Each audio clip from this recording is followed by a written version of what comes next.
ओम स्थापकाय च धर्मस्य सर्वधर्मस्वरूपिणे अवतार वरिष्ठाय रामकृष्णाय ते नमः। सर्वे भवन्तु सुखिनः, सर्वे सन्तु निरामयाः, सर्वे भद्राणि पश्यन्तु, मा कश्चित् दुःखभाग् भवेत्। मंच पर उपस्थित तथा सभा में उपस्थित सभी स्वामी जी गणों के चरणों में मेरा सादर प्रणाम। उपस्थित सभी भक्तों को मेरा सादर नमस्कार। हम लोगों ने कल कुछ बातें कही थी कि हमारे जीवन का उद्देश्य क्या है। कल का विषय चल रहा था आध्यात्मिक जीवन क्यों हम आध्यात्मिक जीवन जीना चाहते हैं और हमको आध्यात्मिक जीवन कैसे जीना चाहिए, ये प्रसंग चला हुआ है हमारा। उसमें कुछ बातें देखी थी कि कैसे आध्यात्मिक जीवन क्यों जीना चाहते हैं। जहाँ तक अपूर्णता का बोध है, हमको ऐसा लगता है कि हम अपूर्ण हैं, तो पूर्ण होने के लिए हम आध्यात्मिक जीवन का सहारा लेते हैं। हमको ऐसा लगता है कि हमारे जीवन में कुछ कमी है, उन कमियों को पूरा करने के लिए, जैसा कि हमने कहा कि हमको ऐसा लगता है कि हम वर्तमान परिस्थिति से खुश नहीं हैं, तो उस खुशी को पाने के लिए आध्यात्मिक जीवन है। जीवन में अपूर्णता है तो पूर्णता पाने के लिए जीवन है। और इसी संबंध में हम माँ शारदा के जीवन की एक घटना बहुत सुंदर लगती है। माँ शारदा धराधाम में रही और जब माँ का ऐसा लगा कि अंतिम काल आ गया है, माँ अभी धराधाम पे नहीं रहेंगी, शरीर त्याग कर देंगी, तो उस समय वहाँ जो महिलाएं थी, जो सेविकाएं थी, माता के साथ रहती थी, उनको ऐसा लगता था कि माँ चली जाने से हम कैसे रहेंगे, कितना दुख। माँ के बिना रहना बहुत कठिन था, क्योंकि जिन लोगों ने, हम लोग तो माँ के बारे में सिर्फ पढ़ते हैं और पढ़ने से ही इतना अच्छा लगता है, या माँ की बातें सुनते हैं, सुनने से ही ऐसा लगता है कि माँ हमारी अपनी है, माँ को हम सब कुछ कह सकते हैं, दुख की बातें, सुख की बातें, माँ अपनी है। लेकिन जिन कल्पना करके देखें कि जो लोग माँ के साथ थे उनको कितना अच्छा लगता होगा, और फिर ये कल्पना करना कि माँ नहीं रहेंगी और उसके बाद हमको जीवन जीना है, तो कितना कठिन होगा उनके लिए। और इसी भाव को व्यक्त करते हुए एक महिला कह लेती है, माँ को कह देती है कि माँ जब आप नहीं रहेंगी तो हम कैसे रहेंगे यहाँ पे। तो माँ ने बड़ी सुंदर बात कही वहाँ पे कि देखो बेटे, यदि तुम जीवन में शांति पाना चाहती हो, उपदेश हम सब लोगों ने पढ़ा है, ऐसा नहीं कोई मैं नई बात कह दूंगा यहाँ पे। तो वो कहती है कि बेटी, यदि तुम जीवन में शांति पाना चाहती हो तो किसी का दोष मत देखो। देखो, माँ ने कहा कि किसी का दोष मत देखो, लेकिन दोष देखने से तो हमारा बहुत टाइम पास होता है ना, पर चर्चा चलती है, कितना एक आनंद आता है, उसमें तो समय का बोध ही नहीं रहता हमको।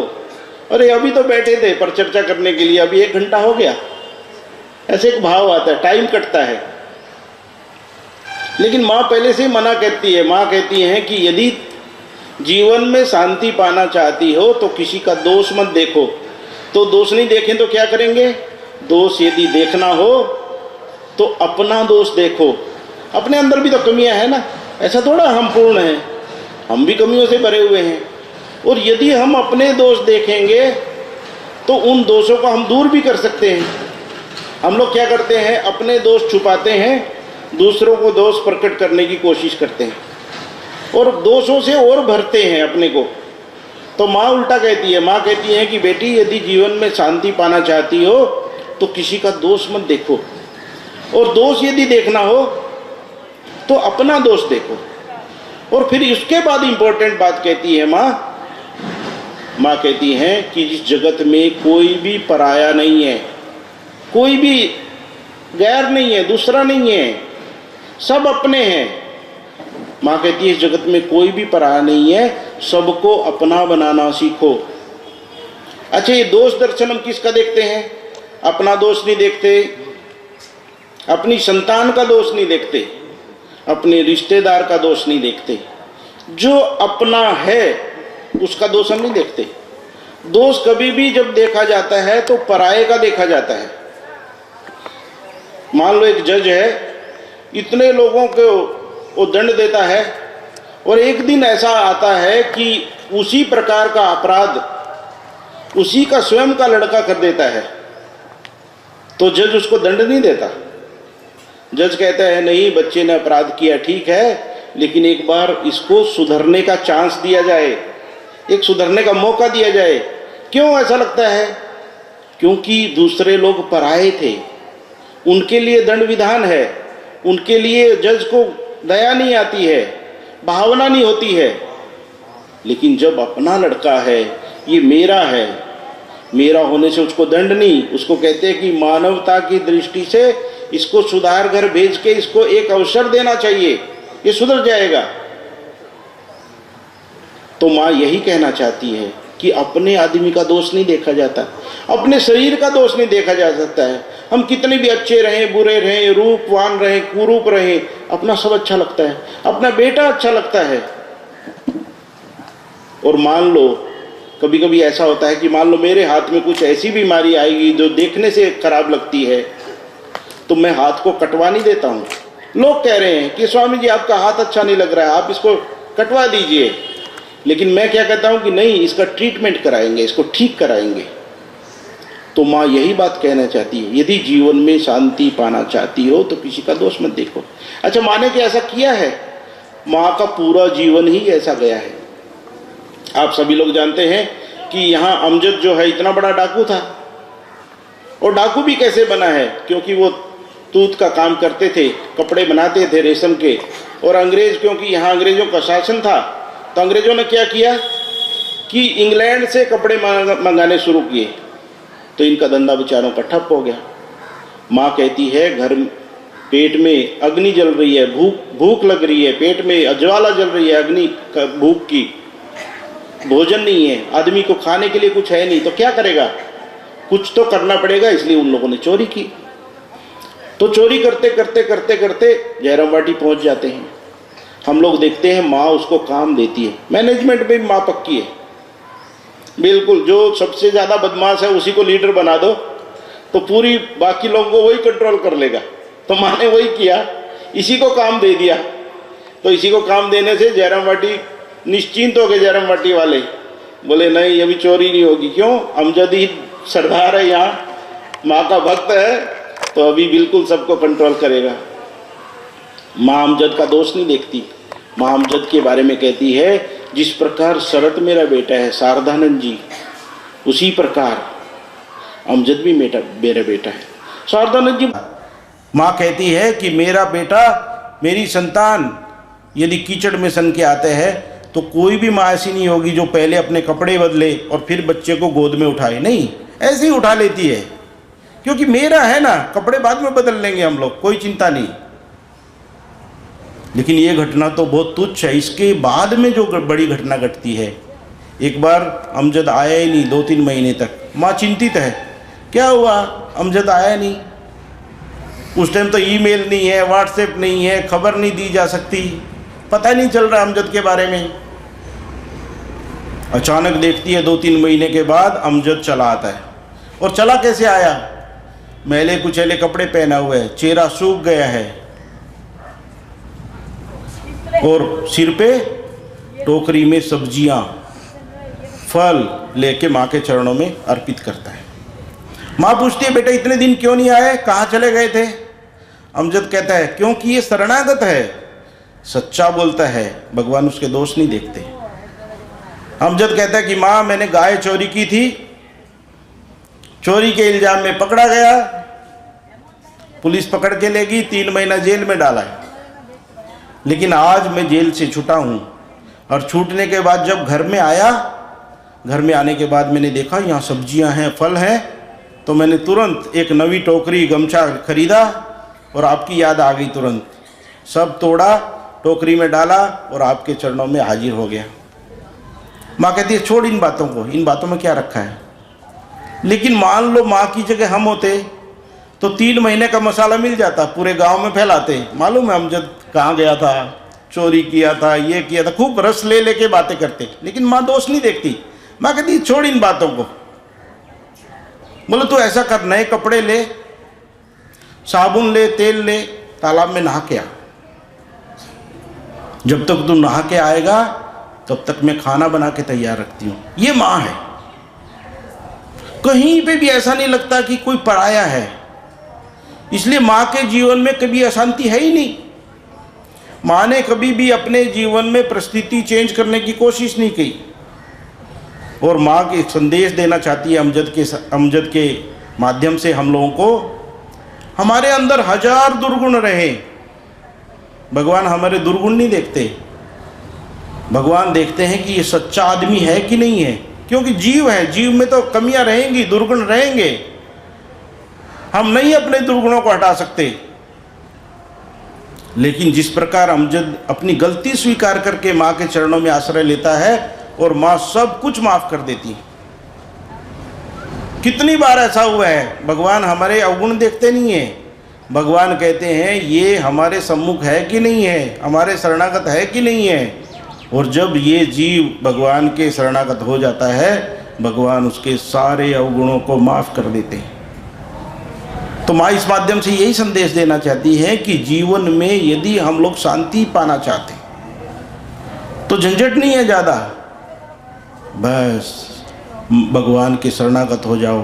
किसी के दोष मत देखो, किसी के बारे में सोचो मत, अपने आप लगे रहो। किसी ने बड़ी सुंदर बात कही थी कि महाराज ये इतने क्षण विकार हमारे पास है, काम, क्रोध, लोभ, मोह, इनको कैसे दूर करेंगे हम। एक एक विकारों को दूर करेंगे तो 1-2 जन्म लग जाएंगे। तो शास्त्रों ने किया, महात्मा ने कहा कि विकारों को दूर करने की जरूरत ही नहीं है, इनके मोड़ घुमा दो। मोड़ घुमा देने से ही विकार ठीक हो जाते हैं। हम लोग क्या करते हैं घरों में, आप लोग भी करते होंगे, जो मेहमान हमको रुचिकर नहीं लगता और वो मेहमान हमारे घर में आ गया और हमको नहीं चाहिए, ये घर में नहीं आना चाहिए, तो क्या करते हैं, स्वागत तो करते हैं, आओ भैया आओ बैठो, लेकिन काम में बिजी हो जाते हैं। एक दिन आया, स्वागत नहीं हुआ, काम में बिजी हो गए तो बात ही नहीं कर रहे हैं। दूसरे दिन भी आएगा, तीसरे दिन भी आएगा, चौथे दिन बोलेगा कि नहीं वहाँ नहीं जाते। बोले क्यों? अरे स्वागत ही नहीं होता वहाँ पे। जहाँ पे स्वागत नहीं होता वहाँ मेहमान आते नहीं। इसी प्रकार ये जो जितने विकार हैं, षड विकार हैं, इनका यदि हम स्वागत करना छोड़ दें, ये हमारे पास नहीं आएंगे। एक्चुअली हम इनका स्वागत करते हैं। हमारे मन में इच्छा आई रसगुल्ला खाना चाहिए, तुरंत दौड़ के बाजार में जाके रसगुल्ला खरीद के ले आते हैं।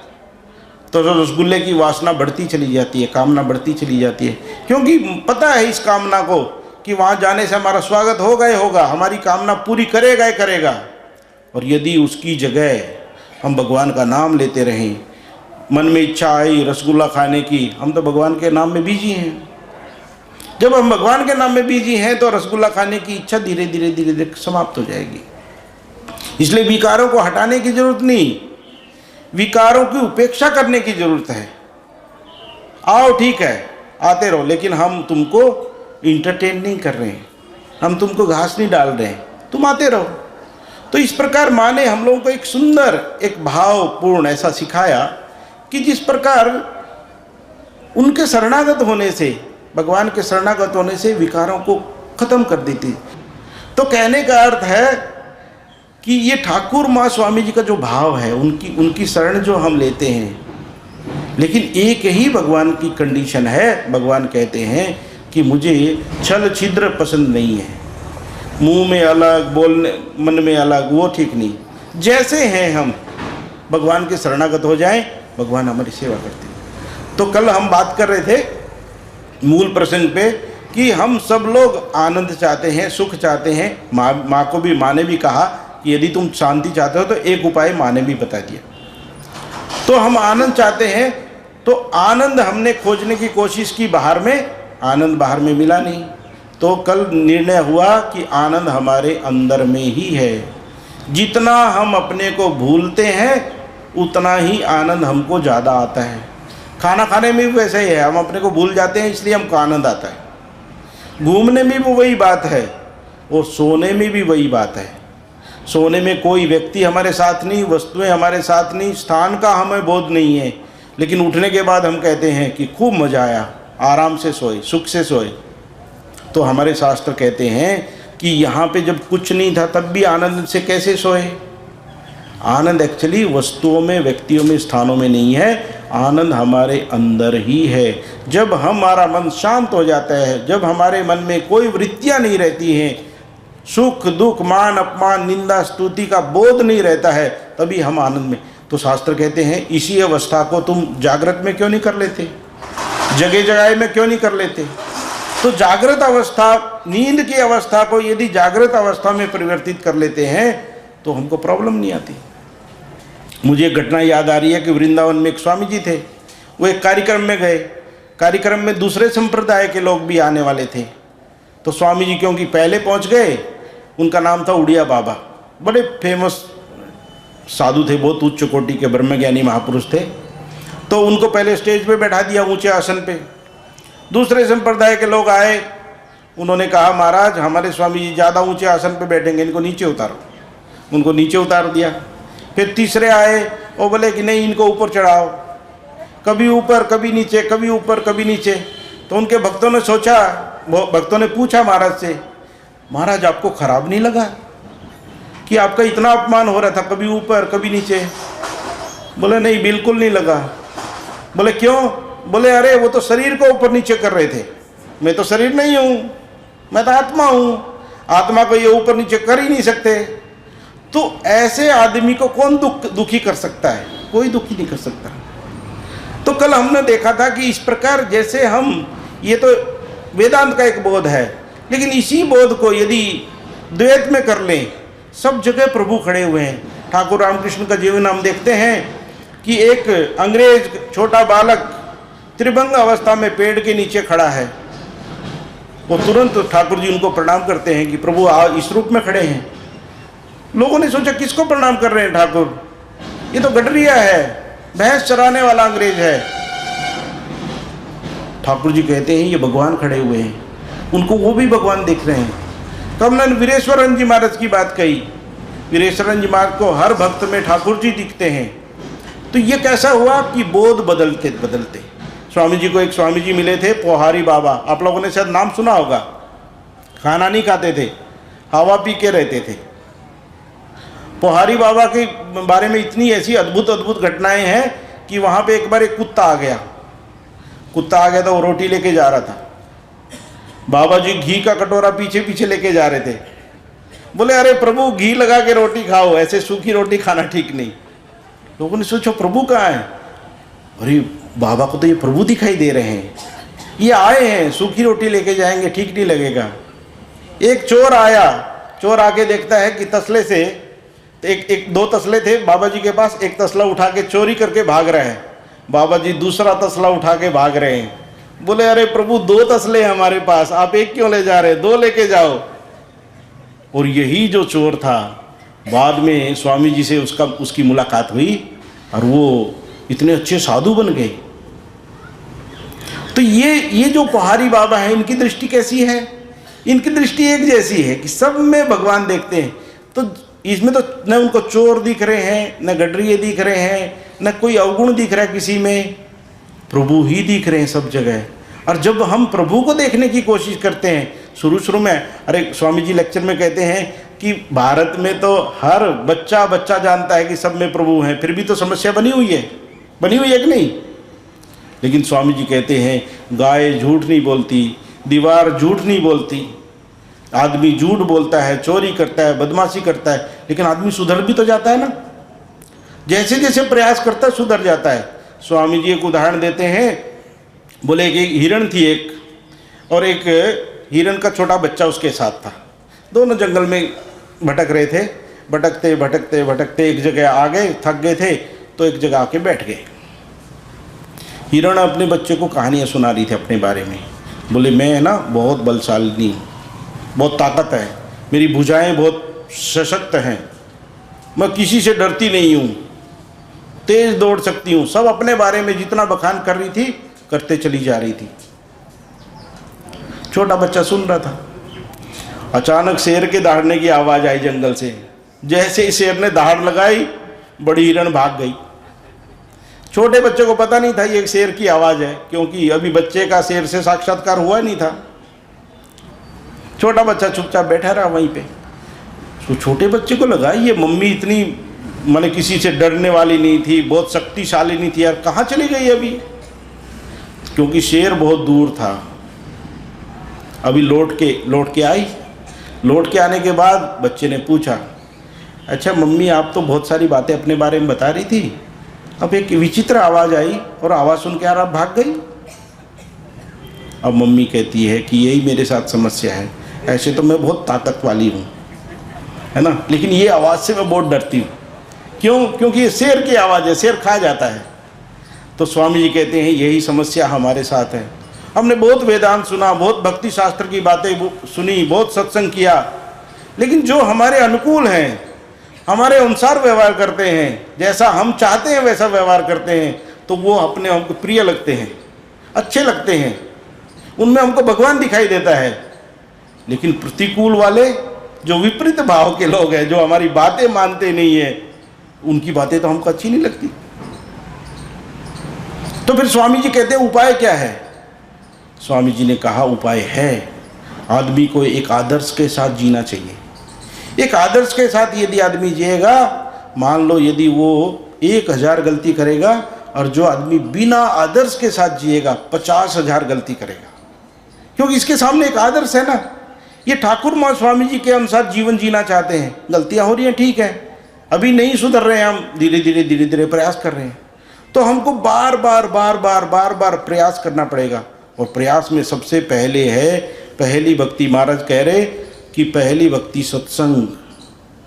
ये साधु लोगों का, साधु माने आप ये मत समझिए साधु माने गेरुआ पहने हुए। रामायण में भरत को कहा है भरत सब विधि साधु, सब तरह से साधु हैं। अरे भरत ने तो गेरुआ कपड़ा नहीं पहना है, तो फिर साधु कैसा? साधु एक वृत्ति का नाम है। साधु कपड़ों से साधु नहीं होता, एक घर में रह के भी आप साधु हो सकते हैं। साधु एक भाव है, जीवन जीने की कला है। हम कैसा जीवन जीना चाहते हैं? यदि हम साधुओं जैसा जीवन जीने का प्रयास करते हैं, तो हम घर में रह के भी साधु हैं, क्योंकि भरत सबसे बड़े साधु हैं। भरत का आप जीवन देखिए, भरत अपने लिए जीते ही नहीं है, भगवान राम के लिए जीते हैं। और एक प्रेम की परिभाषा का जो प्रतिपादन किया भरत ने, ऐसा तो मुझे लगता है कि जगत में कहीं दिखाई नहीं देता। जब भगवान राम का वनवास हुआ तो कुछ उत्साही लोगों को लगा, 2 ग्रुप हो गए। एक ग्रुप वाले कहते हैं कि ऐसा करना चाहिए, जब हम अयोध्या में हमारे भगवान राम नहीं हैं, हम भी अयोध्या में नहीं रहेंगे, तो हमको चल पड़ना चाहिए भगवान राम के पीछे पीछे और अयोध्या को आग लगा देनी चाहिए। लेकिन एक दूसरा ग्रुप है, वो कहता है कि नहीं, ये भगवान राम की नगरी है, इसकी सुरक्षा पहला हमारा कर्तव्य है। और यही भक्त की पहचान है। भक्त सारा कुछ भगवान के लिए करता है। और भरत उसी परिपाटी के हैं। भरत जो है उनके लीडर हैं, उनके सरदार हैं।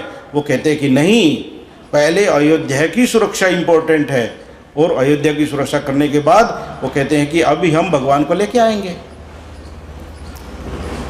साधारण भक्त क्या करते हैं कि भगवान हमारे अनुसार चलने चाहिए। हम भगवान को नौकर समझते हैं।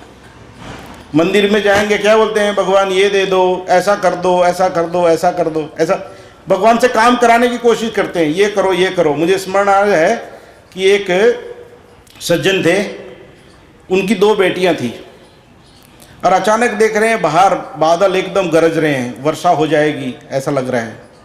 तो दोनों बेटियां बाहर आ गई और दोनों प्रार्थना कर रही हैं। तो एक बेटी कह रही है हे भगवान बारिश नहीं होनी चाहिए, दूसरी बेटी कहती है हे भगवान घनघोर बारिश होनी चाहिए। अब भगवान कंफ्यूज हो गए। बारिश, एक भक्त बारिश करवा रहा है, दूसरा भक्त जो कह रहा है कि बारिश मत हो, तो क्या करें? तो किसी ने पूछा कि तुम अलग अलग क्यों कह रही हो? बोले हम अलग अलग इसलिए कह रहे हैं कि हमारी शादी जो है कुमार के घर में हुई है, तो हमने मिट्टी के बर्तन बनाए हुए हैं और मिट्टी के बर्तन धूप में सूख रहे थे, यदि बारिश होगी तो सारे खत्म हो जाएंगे। तुम बारिश क्यों करवाना चाहती हो? हम बारिश इसलिए करवाना चाहते हैं क्योंकि हमारी फसल सूख जाएगी, हमारी खेती सूख जाएगी, इसलिए हम बारिश कराना चाहते हैं। तो ऐसे मतलब भगवान ही कंफ्यूज हो जाएंगे। लेकिन सच्चा भक्त कहता है कि प्रभु बारिश हो या ना हो हमको कुछ लेना देना नहीं, आपकी इच्छा पूर्ण हो, जिसमें हमारा मंगल हो वही आप करें। यही सच्चा भक्त है। और भरत में भी थोड़ी एक कमी रह गई थी।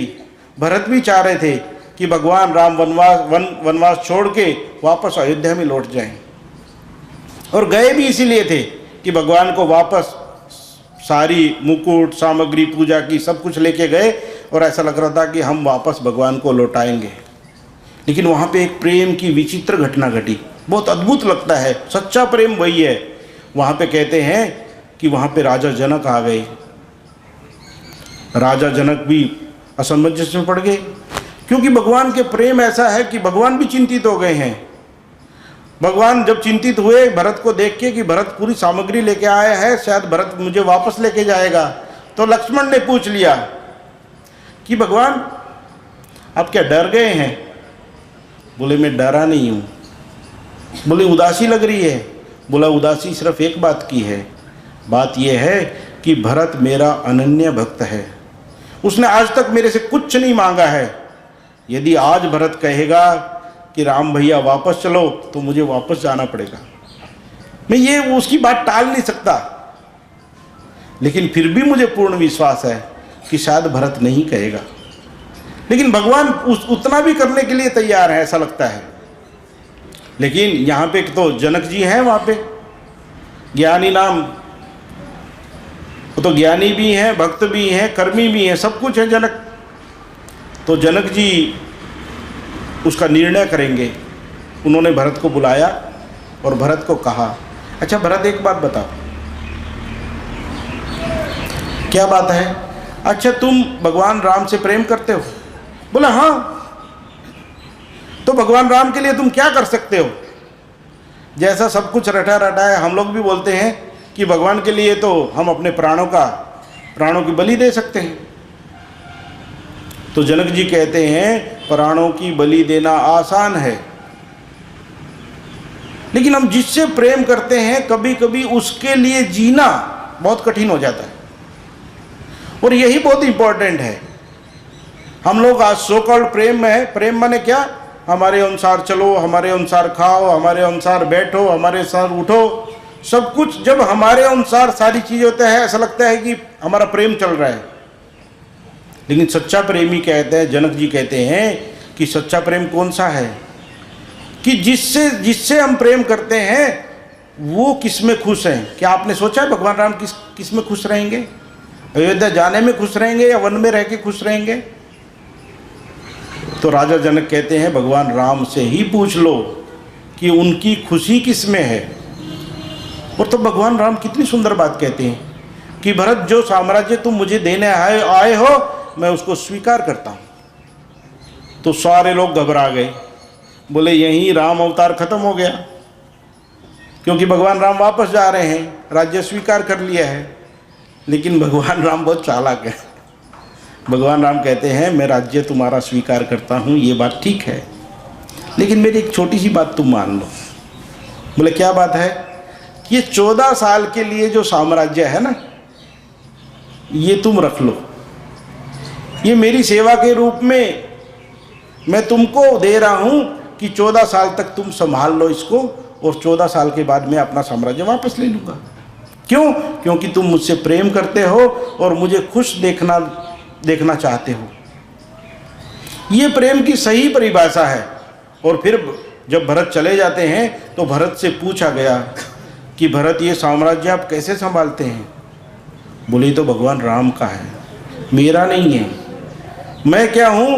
मैं भगवान राम का सेवक हूँ। और सेवक किसमें? भगवान की प्रसन्नता के लिए ही काम करते हैं। किसी ने पूछ दिया भरत से, अच्छा भरत एक बात बताओ, तुम दिन रात काम करते हो, थकते नहीं हो? तुम्हारा ऐसा कौन सा भाव है जिससे तुम्हें थकान नहीं आती? हम लोग काम करते थक जाते हैं, दिन भर राजपाट का काम करते हो, रात में गार्ड की ड्यूटी भी देते हो, क्योंकि हनुमान जी तो रात में मिले थे ना उनको, तो थकते क्यों नहीं हो? तो उन्होंने कहा मैं थकता इसलिए नहीं हूँ क्योंकि भगवान के हाथों की कठपुतली हूँ। कठपुतली कभी थकती है क्या? नचाने वाला थकता है, कठपुतली का जो नाच दिखाता है वही थकता है। श्रेय भी उसी को मिलता है कि कठपुतली का नाच अच्छा दिखाया, पैसा भी उसी को मिलता है। लेकिन भरत न कोई श्रेय लेते हैं, न सम्मान लेते हैं, न कभी थकते हैं। ये सच्चे भक्त की निशानी है। ये प्रभु के लिए जब हम करना शुरू करते हैं काम के लिए, तो कुछ दिक्कत ही नहीं आती हमारे जीवन में, आराम से हम करते चले जाते हैं। तो इस प्रकार ये भाव जब लाते हैं, सब जगह प्रभु की सेवा, प्रभु का काम करते हैं, तो हमारे काम होने लगते हैं। दूसरे प्रश्न का दूसरा भाग कैसा था कि भगवान में मन कैसे लगे। भगवान ने एक और सुंदर बात कही। भगवान रामकृष्ण देव कहते हैं कि हमको सत्संग करना चाहिए। जैसे हम अभी बात कर रहे थे, महापुरुषों का संग करना चाहिए। महापुरुषों का संग कैसा है कि एक इन्फेक्शन है। किसी आदमी को खांसी होती है तो लोग पूछते हैं कहाँ गए थे, बोले फला आदमी के पास गए थे। अच्छा उसको खांसी थी क्या? बोला हाँ खांसी थी। अरे उनकी खांसी, उनकी सर्दी तुमको लग गई है क्योंकि तुम उनके साथ थे। तो स्वामी जी एक लेक्चर में कहते हैं कि आदमी को देख के ही पता चलता है कि किन लोगों के साथ रहता है। जब हम अच्छे लोगों के साथ रहते हैं तो अच्छे बनते चले जाते हैं, जब खराब लोगों के साथ रहते हैं तो खराब होते चले जाते हैं। तो हमको सत्संग करना चाहिए, अच्छे लोगों के साथ रहना चाहिए। खराब लोग अपने आप ही छूट जाते हैं। एक भक्त कह रहा था, महाराज जब से हम भक्ति करने लगे हैं हमारे तो रिलेशन बिगड़ने लगे, संसार के लोग ज़्यादा हमारे पास आते नहीं। अरे वो कैसे आएंगे, वो तो संसारी बात करना चाहते हैं, लेकिन आप तो भगवान की बात करते हैं। तो एक है कि हमको सत्संग करना चाहिए, वो दुस्संग को बिल्कुल त्याग कर देना चाहिए और अपने आप ही छूट जाएगा। मान लो जैसे हम यहाँ से दुर्गापुर से कलकत्ता जाना चाहते हैं तो सोचने से नहीं होगा, हम कलकत्ता की तरफ चल पड़े तो दुर्गापुर अपने आप ही छूट जाएगा। जब हम सत्संग करने लगते हैं, भगवान का नाम लेने पर लगते हैं, तो हमारे अवगुण धीरे धीरे धीरे धीरे अपने आप ही गायब होने लगते हैं। एक महाराज तो बड़ी सुंदर बात कहा करते थे, बहुत बढ़िया लगी मुझे। वो कहते सत्संग करना चाहिए, दुस्संग छोड़ देना चाहिए। तो वो कह रहे थे कि पुराने ज़माने की बात है, एक आदमी को खांसी हो गई। खांसी हुई तो वैद्य के पास गया। वैद्य ने कहा देखो हमारी दवाई खाते रहना और परहेज करना, ये एक चीज़ मत खाना, है ना, कहते हैं ना ये दवाई के साथ ये चलेगा नहीं। बोले ठीक है, लेकिन इससे एक फ़ायदा होगा, दवाई खाओगे, परहेज करोगे, तुम्हारी खांसी ठीक हो जाएगी। लेकिन दवाई खाओगे, परहेज नहीं करोगे तो 3 फायदे होंगे तुमको। बोले 3 फायदे क्या क्या होंगे? एक फ़ायदा होगा कि तुम्हारे घर में चोरी नहीं होगी। दूसरा फ़ायदा क्या होगा? तुमको कुत्ता काटेगा नहीं। बोले तीसरा फ़ायदा क्या होगा? कि तुम कभी बूढ़े नहीं होगे। बोले ये तो बढ़िया है, यही बता दो, खांसी बनी रहे तो चलेगी, है ना, खांसी क्या करेगी? बोले ये समझाइए ना, ये कैसे होगा चमत्कार।